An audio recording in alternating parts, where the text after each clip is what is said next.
আসসালামু আলাইকুম। আপনারা দেখতে পাচ্ছেন আমার ডাঁটা শাক কয়েকদিন আগেই উঠিয়েছি, 2 দিন আগে সম্ভবত।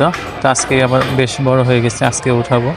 তো এগুলো যদি না খাওয়া হয় তো অনেক ঘন হয়ে যাবে এবং পরে আর বড় হবে না, ছোট ছোট এরকম হয়ে থাকবে। তো আজকে উঠাচ্ছি এগুলা শুটকি দিয়ে রান্না করব, খুব মজা হবে ইনশাআল্লাহ। আর এগুলা দেখতেছি এটা বেশ বড় হয়ে গেছে, অল্প দিনের মধ্যে বেশ গ্রোথ। সামনে 10 দিনের মধ্যে ইনশাল্লাহ এগুলো সব মোটা হয়ে যাবে। তো তুলতেছি আজকে আমরা।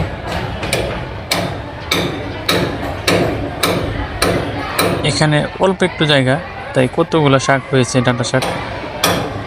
সেজন্য বাড়ির আশপাশে যে জায়গা থেকে ব্যবহার করা শাক তোলা শেষ। এই যে ভালো শাক তুলেছি। এখন কিছু মিষ্টি কুমড়া শাক নিব, তো দুইটা দিয়ে আমরা শুটকি রান্না করবো আজকে ইনশাআল্লাহ। ধন্যবাদ সবাইকে, আসসালামু আলাইকুম।